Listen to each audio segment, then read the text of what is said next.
No, Ricky. They're waiting on it though. They usually they've been jumping really quick on their picks, but this time they're thrown off by that Ricky ban. Do you not feel like this is a little bit of a bait from IG? Yeah, we'll let you have the Wisp. Come on then. Really? Show us what you got. It's one of it's Spartan's best hero, and they play so well with it. And a lot of teams are favoring it these days. I was talking to a few teams over the break here, and it's still a strong hero, especially in the split push meta. You could do a lot of different things, and you force your enemy to play very differently when you play a Wisp. And you buff up your lanes. Abba Enigma, too. They could also win in the first phase. You also get those sick relocates, which we all love watching. There was 3 of those in one game from Crit the other day. Yeah. In the group stage, which was they were absurd. Bounty. So they go back to what they like. They go back to their basics. So do IG go Wisp? That would be unusual. I don't think they're Wisp players. No, they're not. There's some teams that just either ban it out or just don't pick it. But what does Boboka play? Talked about it. Okay. They've already taken out all of his most comfort here.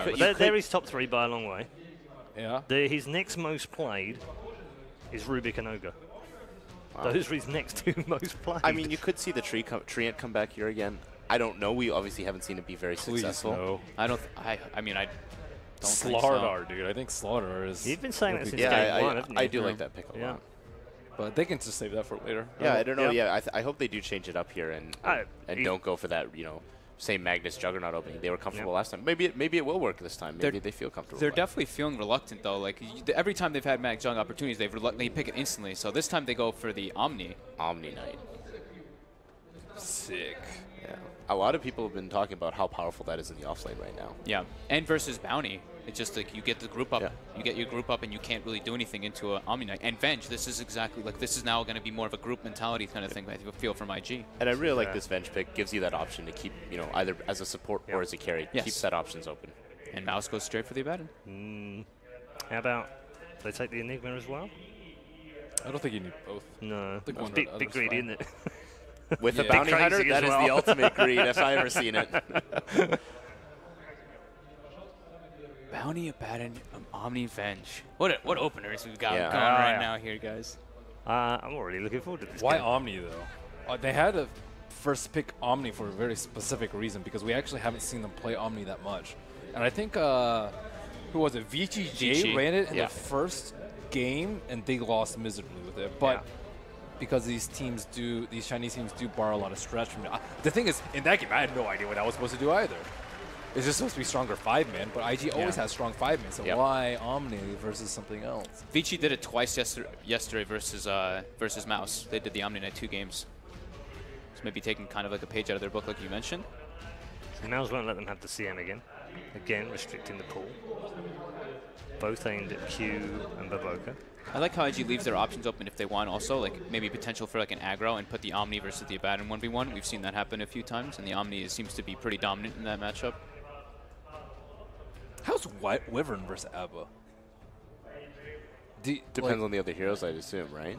Yeah. You just shut him down, and then... They dropped a lot of then physical, what? though. I love Q's Wyvern. I thought they were going to pick it the last game. So, I mean, I think it could maybe be a possibility, but... You think this Venge is a core? They generally like it as a core, but... Yeah. I personally like it more as a core. I don't really like Venge support that much unless you're versus like bad or something like that. Yeah. But I think the repositioning is very important versus the ABBA. Like they picked Pudge yesterday to try and deal with it, or 2 days ago to try and deal with the ABBA, but Pudge is just not as good. There we go. Warlock. This is more staple, at least with the Warlock here. Mouse takes out the CM and the Shadow Fiend, so I mean Shadow Fiend is incredibly good with Omni Knight, and the CM ban, I mean, I think we know where that one is. And I like how they're not mass-picking cores this time. I really think, Q looked at his last 2 drafts and said, maybe this isn't working so well. Maybe we got to switch it up a little bit. They did get heavily countered, and well, there is that risk as well, isn't there, when you pick them early. Warlock is one of those nice safe picks, though. Gives you team fight, gives you a strong lane, really opens up a lot of different options. What if they did like a Drow strat? Venge Drow with Omni? That could be a possibility. It's a bounty, yeah. Bounty doesn't really get online at all. You just force towers, force Roche, and Bounty doesn't really give too much. They also have last pick, though. That's crazy. Yeah, they do. Yeah. Could be a possibility. And maybe we'll see something tricky out of Q. That'd be nice to see. Yeah, that would be nice. But I think because you've been losing out on the first pick, or you need to be able to like utilize your strength as a second pick, which I actually feel like they haven't been doing in their draft. Well, I'm wondering if they're going to save OP's hero possibly for last and try and force Mousesports, you know, to pick for Thug and then go from there. They love to save they like love to save Thugs for like the last two, if not the last pick. Yeah, getting that counter pick might be the difference.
What could they do this last?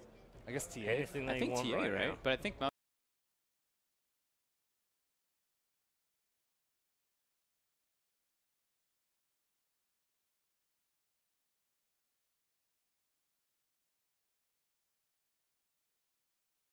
Repel holder that they could have that just rounds it up. That's an OP hero as well. I mean, there's the Ember, but that's not like OD? I like Yeah. OD a lot versus Abba. yeah, would be a OD is really very good good pick. for Abba. Insane.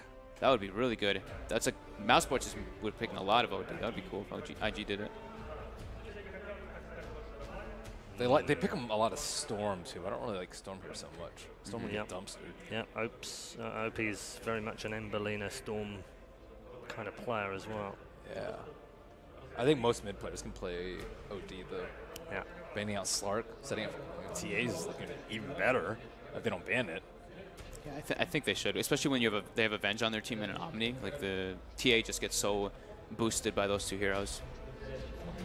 You know, the more I'm looking at this now, I think that might be an XXS Sand King. Yeah, could be an off. I don't know if I don't actually remember the last time I've ever seen Baboka play the SK. What? He plays SK. He plays it. He definitely Yeah, he plays has definitely played plays it. it, He's yeah. played it here as well. It's his like 8th Oh. most played hero. Oh, really? PL. PL. Mousesports. So they banned the TA, they go with the PL. Oof. That's a secret.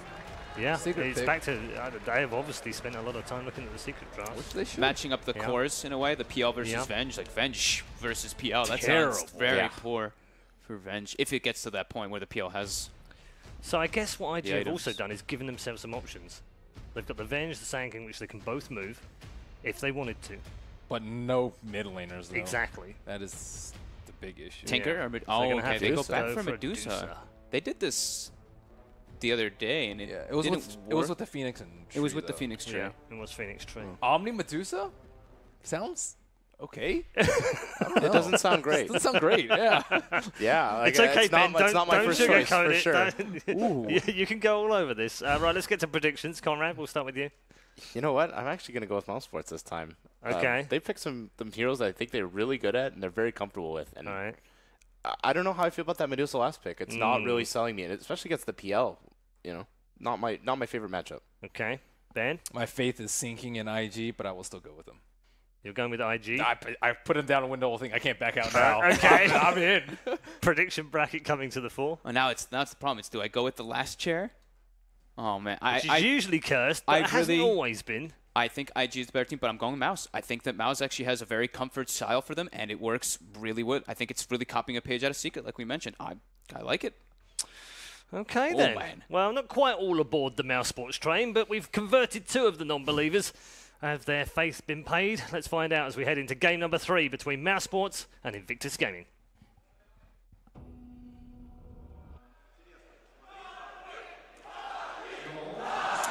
A long time ago, this Greek squad started their first LAN experience at MLG Austin, where they unfortunately couldn't bring Kaiser Soze with them, but instead they had a stand-in, and that was Thug. Thug at the time was known as a Lina spammer, and that's exactly what they brought, especially against a very critical series against Evil Geniuses. And Thug has the opportunity to prove that his Lina, once again, can carry Mousesports in a critical Game 3 against against Invictus Gaming.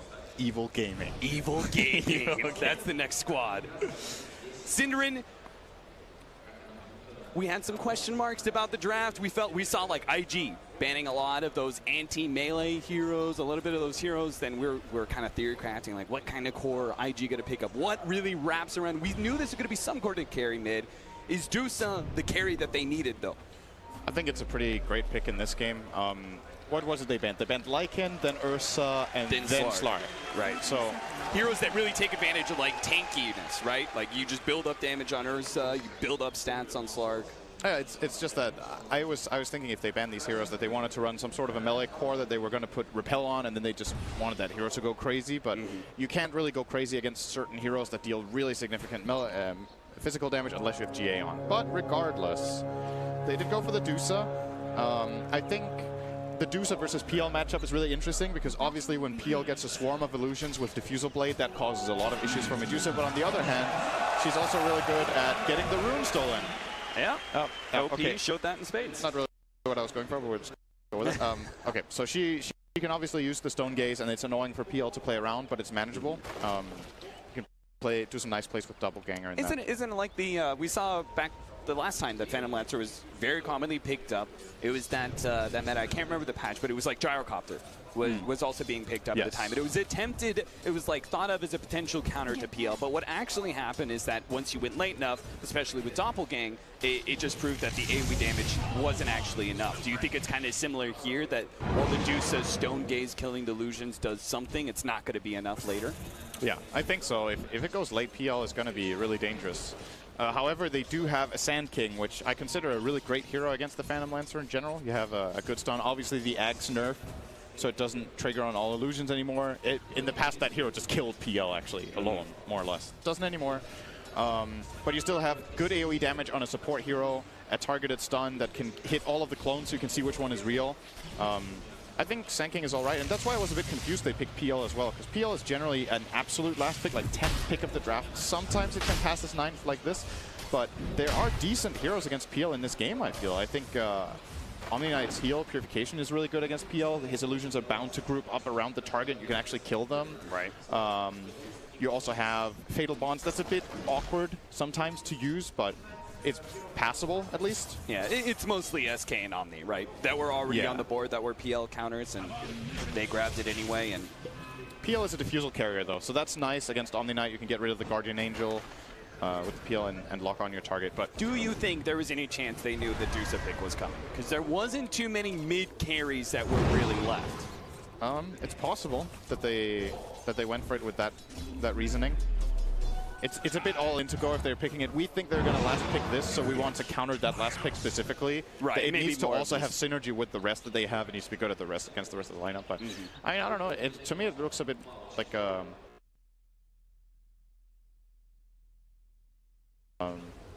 instead of prepared against Medusa, it's just prepared against the team or prepared with their lineup. Going to see how it goes, though. So far, so good for the laning stage. Lina has a good time mid against Medusa. It's a fairly even, fairly easy matchup, I think, overall. Maybe it's also fairly even when you look at it. But relatively quiet here in the start. Now, let's talk something we talked in the previous games. Disruptor did not work so well in the first game for Mouz. It made a couple of good plays early, but then it fell off. I think this game we could see something similar. Courier, maybe next time. May just be able to find this one. Oh, he sees it, but he can't get to it. And they're going to hide that Courier in the trees for the time being. So IG hands down have better team fight. Like yes. Just in theory with what their heroes can do, they have exceptionally good team fight. But last game we saw Mouz play around it very well. They might be able to do it again. All MNT get scouted. That did not work out at all, that rotation.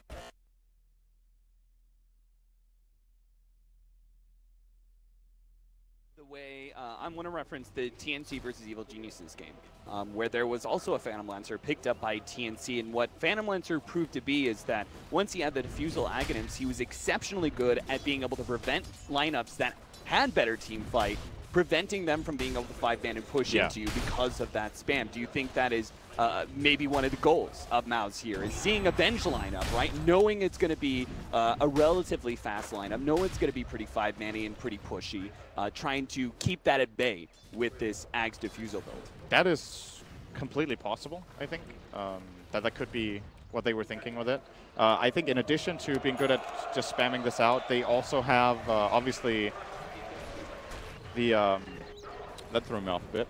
Yeah, the crowd going a little bit wild. We're not sure why. What's actually happening here? What are we missing? PL is good at splitting up the fight, is what I was getting at. He will try to flank you. He will try to isolate the supports and make it difficult. A hero like Warlock can be pretty nice against PL if you get a good bonds off and get a good ulti off, but at the same time, it depends on doppelganger cooldown, and if he jumps you and just flanks you in the back, you have a problem. Like, Warlock has nothing to escape the PL. He will just get run down and killed. And if you flank the fight like that, where you get Warlock out of position, all of a sudden the enemy team's teamfight setup gets really difficult to execute. So that might be what they're looking for here, that maybe similar to what Lycan can do, where it just runs in the back line, just targets someone, you're going to die. PL can do the same with, for example, a Blink Dagger build.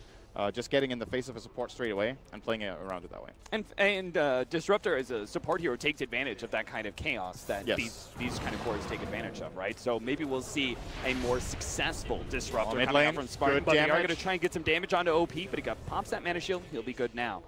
It only looked okay just because they were going on it before the Mana Shield, but as soon as it's popped, it becomes way too difficult. Finish them off, they get a little bit more damage out there, but again, the nuke's kind of being kept at bay by an early pickup, the infused raindrop by OP.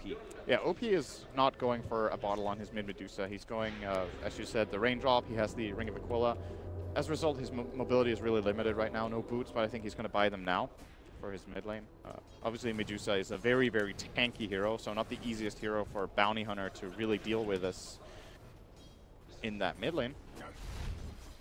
But I still think it's a good play from MNT to just be in the mid and put some pressure. Like, there's very limited kill potential in other lanes. Bounty Hunter sucks at killing Omni Knight Sand King, for example. Like, that's just almost impossible. The bottom lane seems pretty solid for IG as well. So you try to pressure where you feel like you can have the highest impact. The bottom lane is an Abaddon versus Venge Warlock. First of all, Abaddon's kind of happy with the way his lane is going. He's not really going to be overly threatened. He should be able to get some decent CS. But also, it's like ganking for an Abaddon usually requires some sort of disable, something Bounty Hunter doesn't quite bring to the table. So as it is, his options are fairly limited, and as a whole, this laning phase is quite different from the one that we saw in game 1 as well as game 2. But that's also because Mousesports do have a very different game plan, and in many ways so does IG. Yeah, this has been one of IG's go-tos. I think they ran it at least once, maybe twice in the group stage, the XXS off-lane Omni Knight. They pulled it out against EG, and he had a really high impact. He was against Doom, and he got Doom multiple times. If it wasn't for that, he would have destroyed that game on his Omni Knight. So this is definitely comfort zone for IG as well. I think Spartan might be in a lot of trouble here. He is actually just mega dead.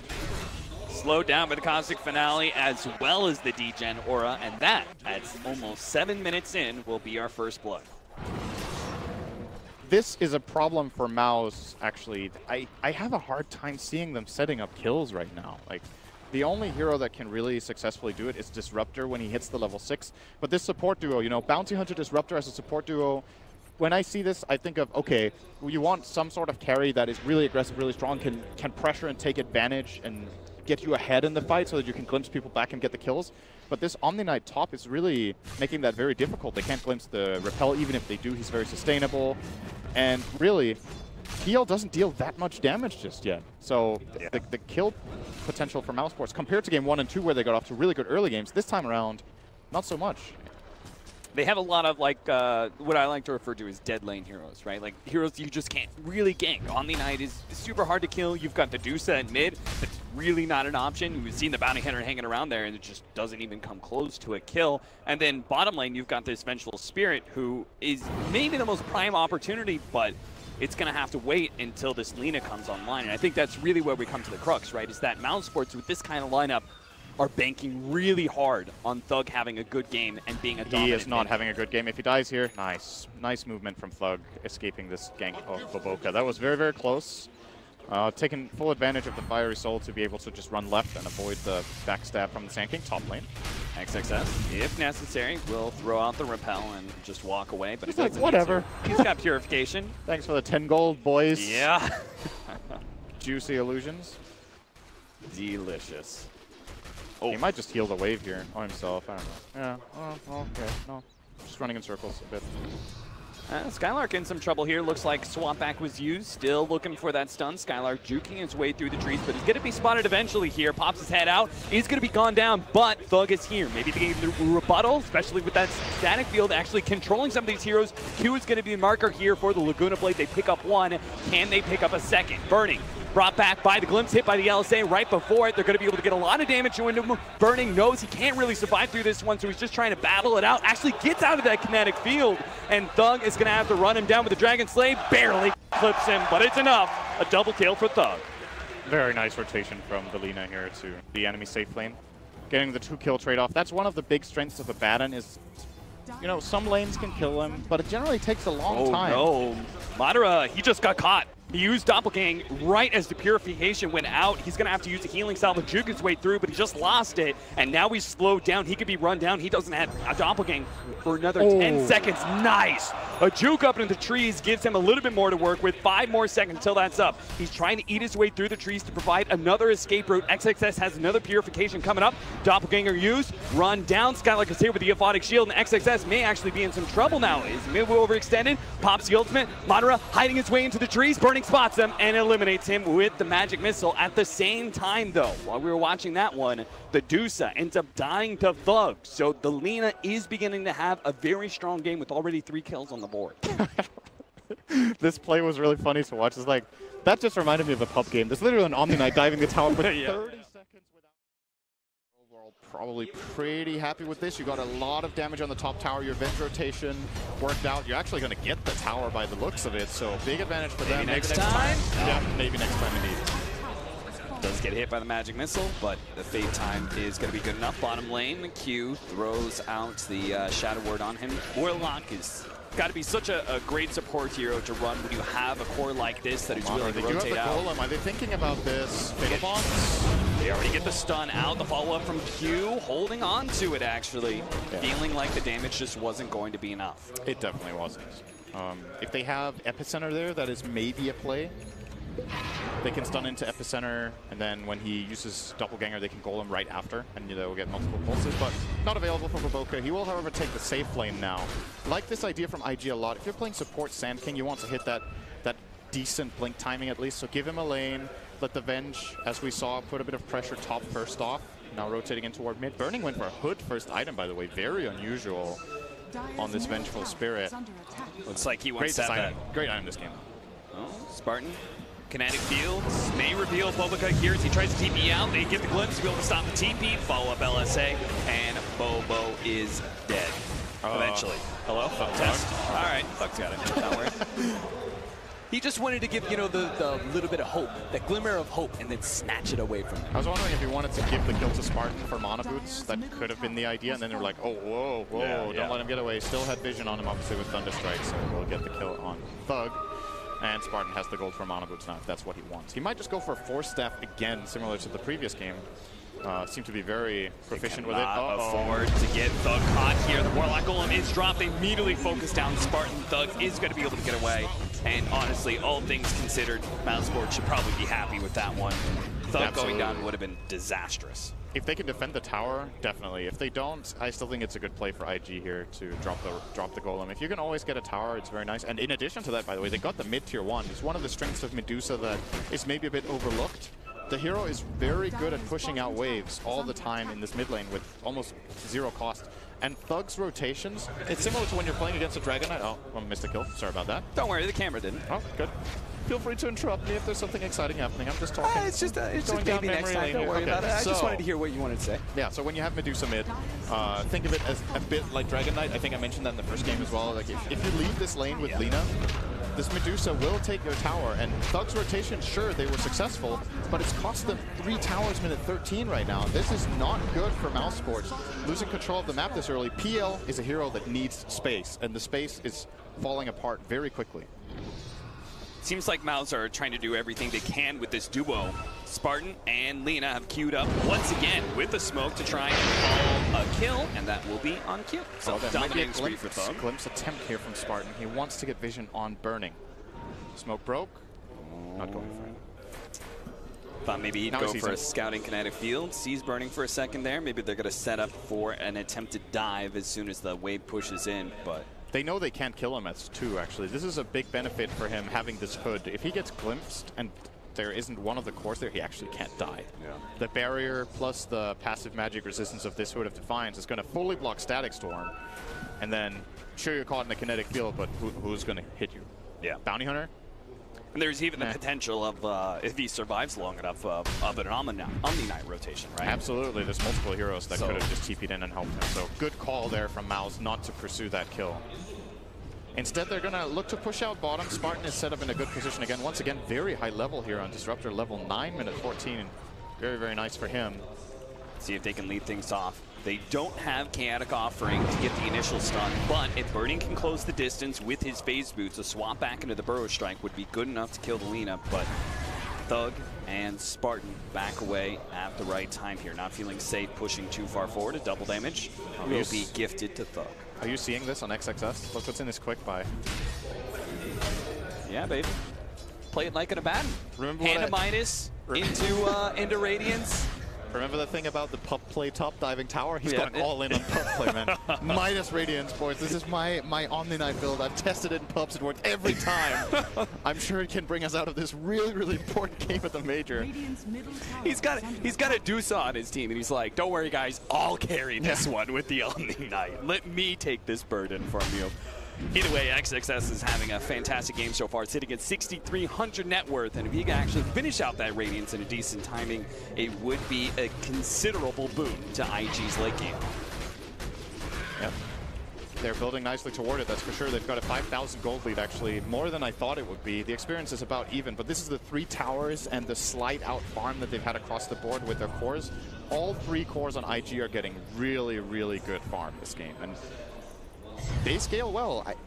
I think when this goes later, the options, but both teams definitely have options. I think a lot of the pressure lies on Madara's PL, who will now pick up the Diffusal Blade, it looks like.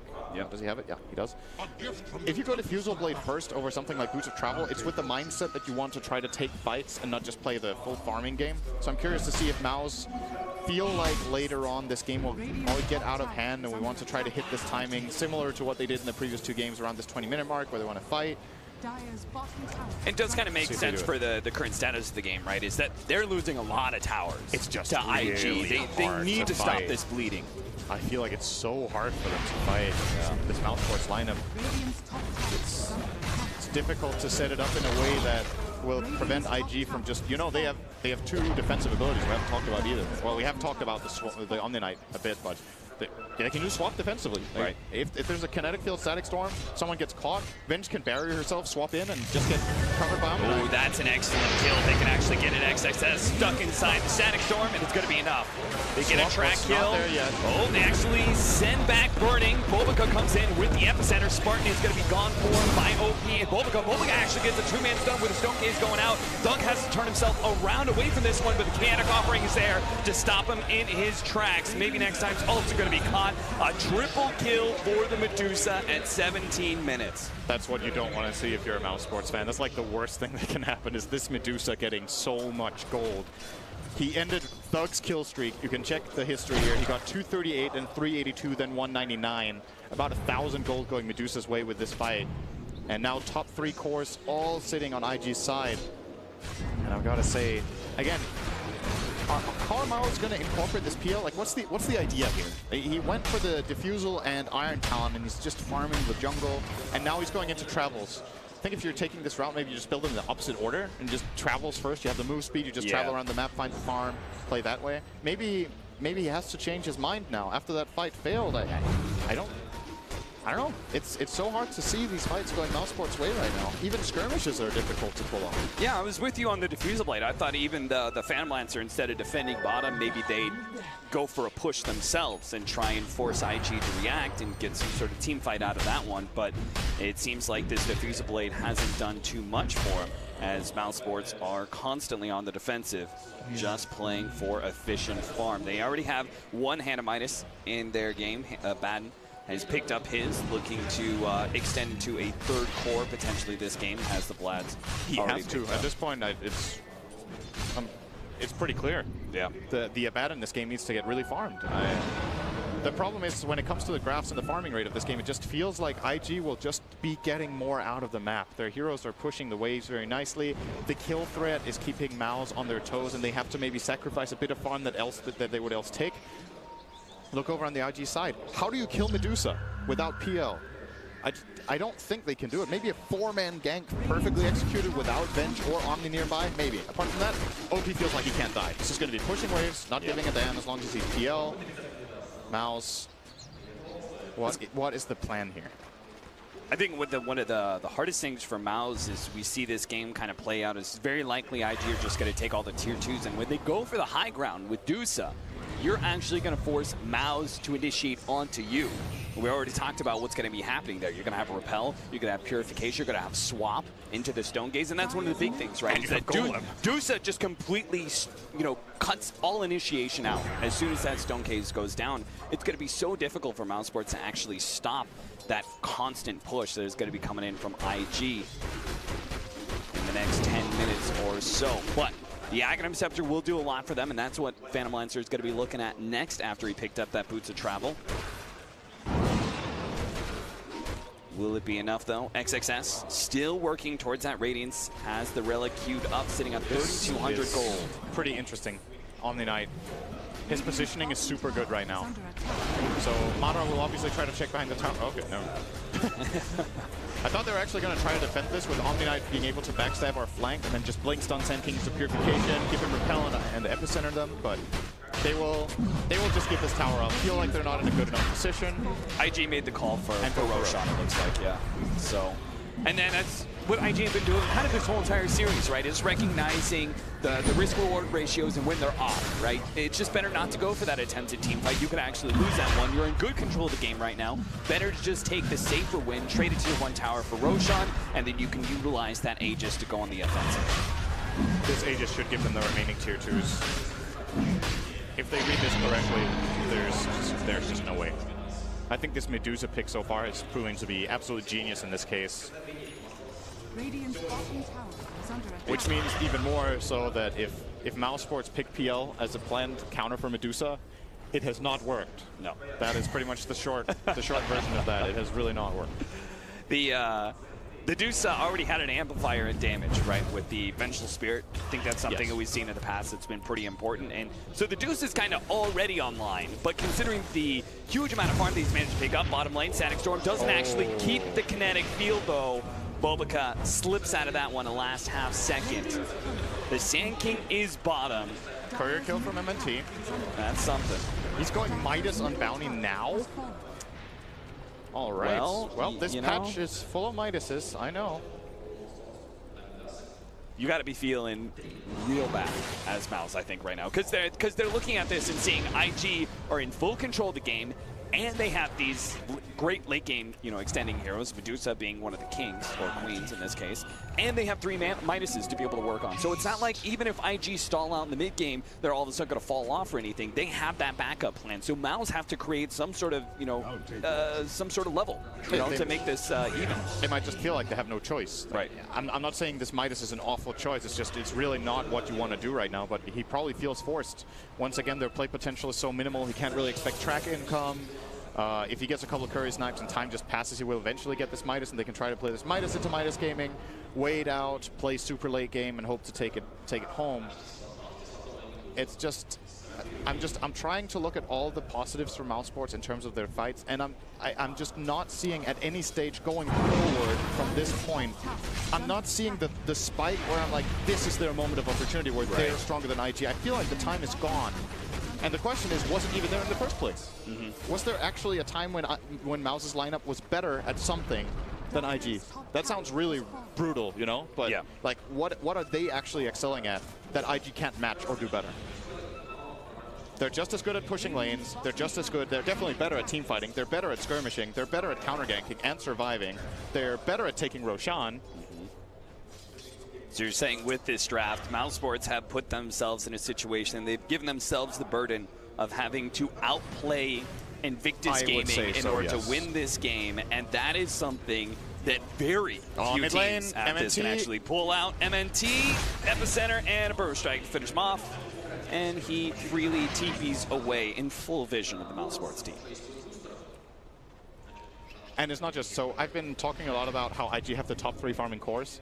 That is not all we should be focusing on. This Sand King has a higher net worth than the 2 supports of Mousesports combined as well. And he turns into a core later on. This hero gets really, really strong when played in the support role if the game gets rolling like this. It's a very disruptive hero in team fights, right? With the mobility and the constant stuns. Extremely disruptive, and he can build a lot of nice utility items for the team. Right now we see him buying a hood. He might be going for a pipe or maybe just a casual hood here. Going into Yule's Scepter as it looks for now. Bobuka, great disruptive item to have. And on the counter side, you look at Mousesports, and Bounty isn't scaling. Disruptor really isn't scaling this time around. He had good levels, like I mentioned earlier, but can't really use them to transform into anything. They should not feel comfortable with this one. Bobuka's on his way, glimpse back, but he gets the Burrow Strike first. That stun will be enough for Bernie to be able to close the distance. Looks for the swamp, couldn't quite get it. Static Storm TP out. That's a clever play from Spartan. Q thought about it. He thought real hard about it, but he either looks like he canceled that one out. Chaotic Offering not worth the life of SSA Spartan. However, Mouz did manage to get some really good push going here. They're actually going to get the top tier 2 tower Madara. And that'll be the Axe. With some great split pushing. Yep, Agon is complete in 100 gold. Looks like IG mean business, though. There's a Scotty Manta Medusa with Aegis, Omni Knight, and Venge backing her up. This Axe could not come at a better timing because Mouz are going to need everything in their backpack to be able to deal with this upcoming push. All right, let's see. Let's see how these illusions deal with. Oh, look, they're already gone. OP's down to half mana, still has an Aegis to work with, of course, so sieging this tier 3. He got so much mana back there. Pull back there, burning, that's a great kill. Chaotic Offering used down, Skylark still has his ultimate, is going to be forced to pop it here.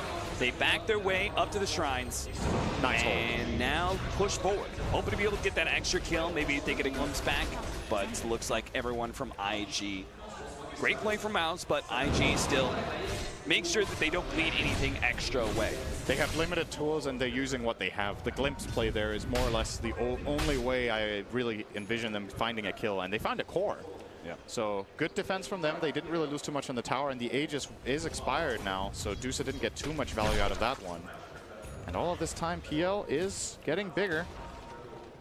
And it's a Radiance matchup as well, by the way. Both Omni Knight and Abaddon have a Radiance each, so both of them will be farming a lot, pushing waves nicely.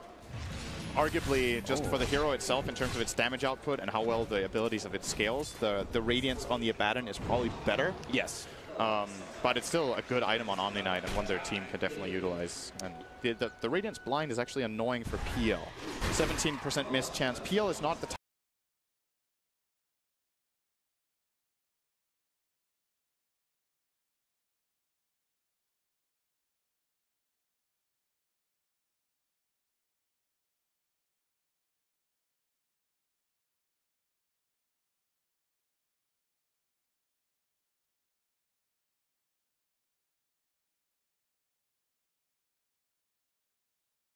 of hero that really wants to buy MKB if he can avoid it. So the Radiance will have an effect maybe the whole game. But the event can accomplish a lot more with the Radiance by being a split pusher, which is what we're going to be seeing from this, right? It's going to be going maybe into a KP build. XXS should be okay, right? Repel. Maybe next time can slow him down, actually. Dead. Yeah, they're going to be able to get the lamps on him, maybe. The TP coming in from the Dusa. Is it going to be enough? He manages to get off the heel, and the Stonegaze is out. They can't fight into that anymore. Madara has to back himself away, use the Doppelganger TPs away, and is good. So they force a reaction from IG, even if they don't get a kill. That's still something to be thankful about, says Skylark, or rather Thug, is farming the opposite side of the map, going for a similar build to what we saw from OP. He's already picked up the Maelstrom. That was really impressive patience, by the way, from IG. I thought, you know, XXS were drawing it out so long that I thought, you know, he had TP on cooldown. He just used Repel. When Repel runs out, if he uses Guardian Angel, it's going to get... I thought, you know, he had TP on cooldown. He just used Repel. When Repel runs out, if he uses Guardian Angel, it's going to get purged. He dies. If he doesn't, they just keep hitting him until he has to do it. But they had a good read on how long time they had to bring in the Medusa to save him. And they did it just in the nick of time so that he didn't need to use the Guardian Angel. Instead, they will be using Stonegaze, much lower cooldown ability, much less significant, I would say, right now than the Guardian Angel will be if a fight breaks out. But it looks like it won't. I like how he switched up his quick buy. Initially, he was looking at getting a Yule Scepter, probably to defend himself against the static storm danger, but instead, he's going to be going for a Shiva's, another way to be able to help clear through these Phantom Lancer illusions, and even if they are still alive, help make them less effective with that attack speed slow. It's a good item here for sure. And again, it's not your everyday Omni Knight game because there is Avenge. I think it's very important to keep it in mind that a lot of the times when you see Omni Knight picked, he is very positioning dependent because you can't get caught out. If you get caught out and you don't get your spells out, you're a completely useless hero almost. But in this case, they have two heroes covering each other. Yeah. And in addition to that, they have two big team fighters in the back. So, as mentioned a couple of times now, Mousesports to find fights is difficult. And they managed to find that pick on the high ground. That was probably a bit of a warning sign for IG that this is not the way to do it. I think they're going to wait for the next Aegis and try again. And maybe this time they just don't even send Burning to the high ground. They just have Medusa hit the tower alone. Oh, that's a bird. Courier is down. Maybe next time, immediate TP out. That was a wealthy bird there. That was a full Yule Scepter from XXS. Not going to be able to claim it just yet. The smoke up from IG also renders itself a little bit ineffective. Maybe they can still find a support though. The four-man smoke up straight into the top. Spartan, blink for blink, is going to be matched. Bobacut not quite able to close that though. Spartan is going to be able to get off abilities. He got off two, but doesn't really get enough for Mousesports to be able to follow that one in. Down for 40 seconds. That Can goes IG into take advantage of this? That goes into the book of most optimistic TPs of sure. 2017. He got half a second in. It was very unlikely. Didn't work. Can they push high ground? Maybe. They can consider it. They don't have to, in my opinion. But knowing that Static Storm is down and there's no Disruptor for another 20 is a pretty big deal. After all, he was the problem that they had to deal with in the last fight. But look at top lane. Immediately, boots of travel. Madara is going to start tier 3 of his own, trying to force IG back. He will be successful. And sure enough. Similar to Beastmaster's role in game number 1, keeping them on their toes. Oh, there's a hero missing here, and it looks like Mouz are going to try and take advantage of this. Disruptor doesn't make any sort of Shrine TP play, though, to go for a glimpse. They're just trying to, it looks like, kind of hamper IG as they head back. Yeah, so the Omni TP top as well. And Madara, he's playing very nicely around this ward he has top. He has some good information to use to TP out with. Right. And as they start funneling heroes into the top lane to deal with this Phantom Lancer, he sees a continued presence. That's more time for Skylark to head to bottom lane, use that Radiance to push things out, and close in on that Magnum Scepter. In fact, it's flying out to him already. So this Radiance Midas build from the Abaddon is paying out big dividends. It's going to be even bigger once he gets another 4 levels and has that critical level 25 talent plus 300 of Aphotic Shield health. Yep. I think Mouz has kind of closed the gap a decent amount here.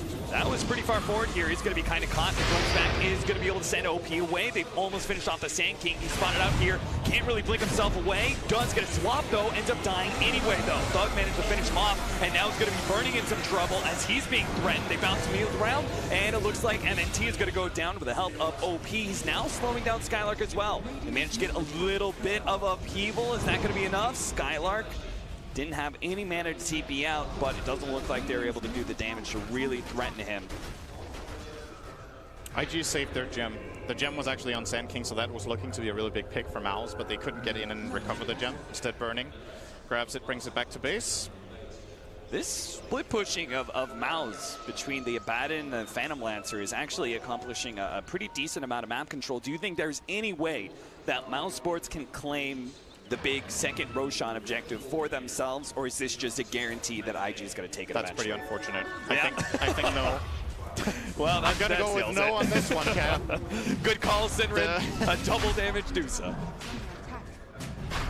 Well, see if Thug can assert any sort of pressure. I really like the idea that Mouz are playing now, though, with the split push of PL and Lina both going for the boots of travel and just looking to try to prevent IG from setting up a 5-on-5. Because the one in the mid last time, it worked out, it got scary. They'd rather not even have that situation arise again if they can avoid it.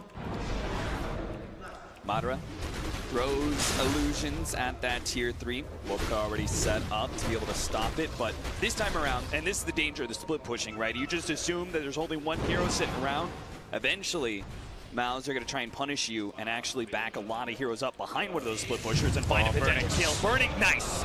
Gets a 4-staff out of that kinetic field just in time. That'll buy him some time. Still going to be glimpsed back, and it looks like blown up. Does get another swap out. That's a decent one, but the Stone Gate's going out. It's going to block a lot of heroes. Spartan as well as MNT going to be locked up on the left-hand side. We already have the Warlock going down. Skylark has his ultimate still on the bank, but he's going to be constantly slowed down by this Dusa and won't be left with a whole lot of HP. They start laying into him. Madara's actually out of mana as well, so this could be very bad for Mousesports in a second here. Skylark's going to be slowed down. He's easily done for, but can Madara get away? This is an even bigger kill. Madara has to turn around and focus on Bulbika, but can't survive. Gets stunned up. Mousesports lose 3. A big fight there for IG after what was supposed to be a straight pick for Mousesports. Super clutch play by Burning there. He did everything. I don't think he could have done anything better than what he did. He gets the perfect pike off getting out of the Static Storm. He gets glimpsed back in, gets the immediate swap after to get himself in a position where he can escape, get away. He uses the barrier, he uses 17 ones, gets a good stun out on the Lina so they get that kill and gets himself away. And actually, all it cost them was a golem. And look at what they've done. Dusa wins back. Deals with the split push real quickly while Burning, knowing that there's not going to be any fight from Mouz, immediately pushes in mid. They pick up the boots of travel by OP, and they're going to be able to force a buyback. At least one of them. The Abaddon has already used his. Phantom Lancer doesn't have one. So 20 seconds without the PL where they can focus on this tier 3, looking to unlock those shrines. Oh, that was not the glyph, I think, for Malice. That could have ended up costing them. There was actually no pressure on the tower. OP was already backing away, and they're going to be very happy with that. Phantom Lancer will be up for the next push. This is a big moment. There is no golem, but there is the Aegis, and everything is ready on the Radiant side. Omni Knight still doesn't have a mobility item, though. No Blink Dagger or anything of the sort to get in with and get a good GA. There goes that man to the physical damage. It's going to be enough. It looks like, in fact, they even get the initiation. Thug already down to half HP, forced to pop his BKB. Skylark may be forced into an early ultimate as well. Tries to TP himself away. Will manage to make it out. No, a swap actually stops him with Yule Scepter. Skylark, he receives not too much of a heal. Well, maybe I'd say that wrong. He's actually getting a full heal out of that one, doing a lot of damage over time to IG. They're all pretty low, trying to make his way to the shrine, but can't quite get there. IG are getting this push down, but Moderate is also pushing in the bottom lane, going for that tier 3 tower. So IG, full committal here, are going to be able to take the mid lane of Rax entirely, and Madara just hoping to be able to escape with the tier 3, it looks like. Pops the Doppelganger.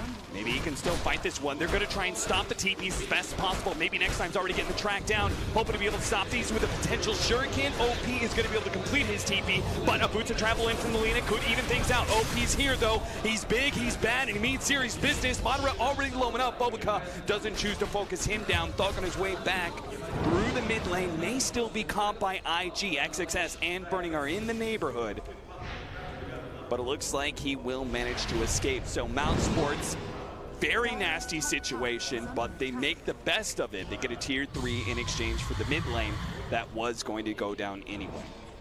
How long is left on this Aegis? There's another minute. So if IG are fast and they straight away go top, they might be looking at a second lane here. Warlock will have the Golem this time around. He's spawning in 20, could TP to the top shrine and move over.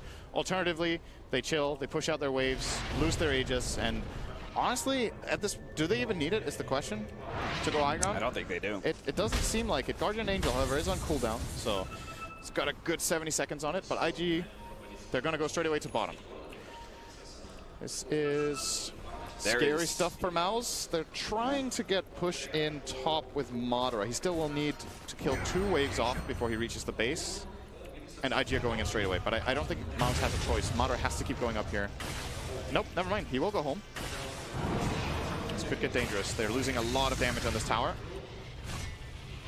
Surprisingly, OP is walking away. I think this is where you just burn your Aegis. Yeah, you just It's about to run out, so he might as well go and do some extra tower damage here. Those illusions are beginning to get tinky enough that they survive through the nuke, so they're actually getting a lot of burn damage onto this this Medusa's mana shield. And there goes that the Aegis burn. So they get the full heal out. They'll take the charm. The full out. Oh, and back into it they go. After all, you said it. Oh, they have a good ward in the base. Mouz has actually not found this ward. That was something IG was super good at in the previous games. They immediately counter the swap back as a result is going to be able to get Thug. BKB is trying to run himself away from OP, but he's slowed down by the Scotty and isn't going to be able to do much. Skylark pops his ultimate just to try and help save Thug. Madara actually gets caught in the Stokies. He's going to die inside of it. He managed to get the Doppelganger out. Can he get back to base? The Radiance burn and a Blink 4, and he got it. He gets sent all the way back, but not before he claims the life of the Phantom Lancer. A little loop-de-loop there from Spartan. Does manage to get him away from burning. Round 2, though, from Madara. And he needs to be able to force IG back with this one remaining life of his. A lot of harassment damage going down. OP is beginning to lose some of his mana from these illusions. Thug playing into it as well, but Mouz are actually receiving a lot of damage in return from all his split shot. They still have Guardian Angel. They didn't even need to use it there. Bobica might be a sacrificial lamb here. He gets sent back. Yeah, Bobica, he'll get a little bit of heal, but see you later, buddy. They take that one. Doesn't look like Mouz are really going to be able to pick up too much more. Looks like Q is going to be another sacrificial lamb. The Blink 4 managed to get an XXS. And no, they're not. Nice turn on kill there on MNT. This Omni Knight's fat. He's really rich. He's a big boy. He definitely is. And it's only going to get worse when he gets level 25. The options of Omni Knight are actually both really, really damn good. Yeah, plus 200 purification damage heal. Or 16%. That's a 50% slow from your Degen Aura. Yeah, Degen Aura is pretty scary. I'm curious to see which one he chooses, because I would say most of the time you would take the purification heal, but given that he's playing against so many illusions, that slow plus the Shivas is actually 100 attack slow, more or less, against the PL. Pretty difficult for him to deal with, and he has to itemize attack speed as a result. He will be getting the butter. I think it's a good choice anyway. But Mousesports, they have one lane of racks remaining, and Roche will not be too far away for them either. You got to start getting a little desperate as Mouz, right? Because they still can't match up team fight wise. So this is where you get like super aggressive in your split pushing, right? You're doing everything you can to prevent IG from being able to 5-man into that last lane of racks. Yeah. The problem is both lanes have super creeps and Mouz have none. It would be very different if Madara had managed to take this bottom lane, because then that would at least be in equilibrium and they could just push it a little bit and know, okay, we've taken care of this. But Madara is going to work overtime to deal with these lanes together with obviously both Skylark and Lina, who fortunately can help with it. It's just scary. This is where the pickoff plays come into play, that there's 2 Yules and a swap on the Radiant side. If heroes start splitting up, they risk their lives every time. Yeah, that Skylark doesn't even keep on pushing out the bottom lane. He's just a little bit too scared. Now, IG have revealed themselves on the Shrine and take a peek into the Roshan pit, see if it's up. But as it is, we saw from the last fight, they don't really need that extra life. Oh, maybe not. He blinked up. Blink away, Burrow Strike. Guest left, Spartan went right. Why was he even there, is the question. Doing everything he can to push out that top lane. He even had a gem standing there. That's crazy. Got away though. I guess he wanted to cast a Thunder Strike and then TP out, but wasn't allowed to. Here comes OP. No true strike on the Dire side. This Medusa with butter, unstoppable, is a nightmare to deal with right now. Madara He's got a talisman of evasion of his own, but his tankiness is only going to be able to do so much because they need to deal damage, swap back out. Thug, Stonegaze already going out. Thug's trying to get himself ahead, but OP steps in front of Thug. They get the chaotic offering job. They're going to be able to bring down the Lina in the back lines. Burning has already gone down. Oh, actually, that's Q. But Madara, he's surrounded. Too much AoE damage. He's getting brought back. No buyback there from the Phantom Lancer and Mousesports. I highly doubt they're going to be able to pull out the damage. Thug's trying to lay in a burning. It's not even enough to kill that secondary carry, and they still had big bad OP on the field. Mousesports are just being overrun. They mass buyback now. 90 seconds still on that Phantom Lancer, but it looks like IG will take a bit of a breather and secure this game with a third Roshan. I'm not even sure they had to go back there, but playing it safe. They don't know if PL has buyback. I think if they knew for sure that he doesn't, they should kind of. He still has cooldown for 3 minutes, but, well, regardless. Better to secure the game, right? They can. I'm fine with both plays, honestly. I don't think it matters too much. What matters is that they forced such a huge advantage out of that fight. I think that was 4 buybacks from Mousesports. I'm pretty sure all of their heroes bought back in that. We're looking at a 30,000 gold lead. I'm just curious what luxury items IG see fit to buy here. Medusa hasn't selected anything in the quick buy yet. Omni Knight wants a refresher, because why not? Actually, they're going to go. They just wanted to go to Shrine and heal up. This is a nice idea as well. You know, their heroes were fairly low on mana and health. You can go Shrine quickly and then reset, go up here. They know they have 30 seconds. Try and glimpse back OP to prevent him from getting to that tier 3 tower, but the repelled up Dusa. It's already broken to tier 3, about to take the melee racks unless Mouz do something. They pull some sort of rabbit out of the hat to be able to stop him, and it's going to be IG taking the first step. They already swap back. Thug, they managed to get the Static Storm out onto OP, but Burning pops BKB, focusing on Spartan, stops the TP with a magic missile. They'll take 1 support and the Megas. Now Mousesports, with a dream and a prayer, are going to try and fight through Mega Creeps and push into the super late game, but it's looking very, very bad.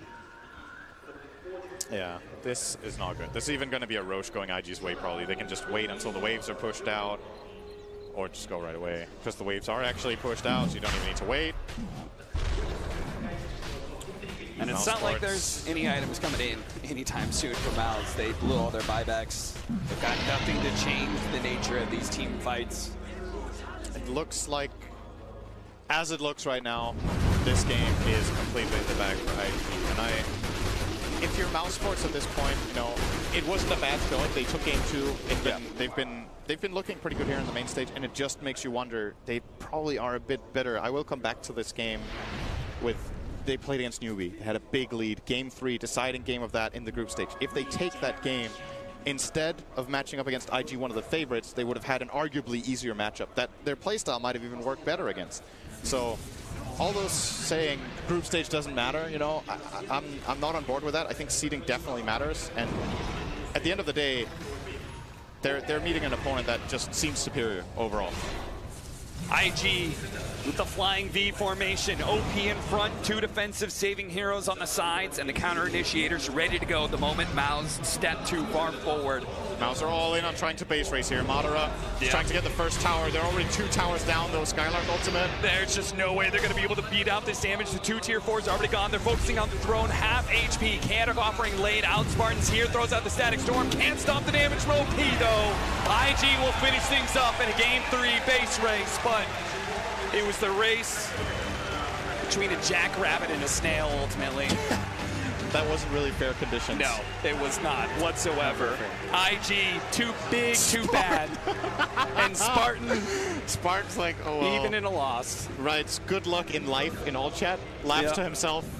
It's probably dawning on him, oh, well, didn't go the way he wanted. Goes down with a smile, though. Gotta love the guy. He's always very cheerful and happy. Probably just feels blessed to be in this position. Unfortunately, this time, Mousesports don't get very far. Had a good run in Boston. This time, I think they got outclassed in the group. They got outclassed in this matchup especially. And needed a better group stage performance at the end of the day, so they wouldn't have had to run into IG this early. Yeah, it seems like ultimately, like the idea of switching up the play style is nice and everything, but it's very clear that Mouz are just 1 or 2 steps behind in the meta. Maybe if they had some time to actually be able to recover, and maybe would they be able to make more of a show. But unfortunately here, right, game 1, they tried to push strategy, didn't work. they had to make the adjustments for game 2. There are no adjustments past game 3, right? So different strategy. IG very clearly show they are the dominant team here and move to top 8 here at the Kiev Major. Mousesports gone from 2nd place at Boston Major, now knocked out very first. It's a fierce field. Kiev. It is indeed. It's difficult to stay on top. We even saw OG kind of struggling in the groups. A lot of people have them picked to win the whole thing. It's going to be really exciting how it goes down. I think at this point, there's these single best of 3s are really fierce. I mean, IG did win this one against Mousesports, but it wasn't super easy. Yeah, that second game got scary. Could have happened in the third one. Yeah, absolutely. So that is our first series of the day. But as Cinderin is talking about, there is a very fierce field here at the Kiev Major. We have a lot more series to come. And so for that, we'll pass it over now to the panel. Thanks very much, Cap and Cinderin there, bringing us the opening series of the day. IG have come through a very scary best of 3 to make the quarterfinals, but they were definitely made to work for it by Mousesports. No fairy tale ending for the boys that finished 2nd in Boston. They'll have it all to do again, potentially through the qualifiers next time round for the International. Let's break down our 3rd and final game. Back with our panel members once more. Fogged, Malini, and Conrad's all here. Conrad, we'll start with you. Got to feel a bit for the Mousesports guys, but as Cinderin rightly said in the commentary, they should have done better in their groups if they didn't want to play a team like IG. Coulda, woulda, shoulda, you know? Yeah. They definitely had one of the harder matchups, I think, initially. They played IG right at the beginning, and they did not look strong against them. I thought, to praise them up a little bit here, they looked okay. I thought there is some potential with this team, and I think they're not a team that you want to write off right away. We'll take a look at some okay.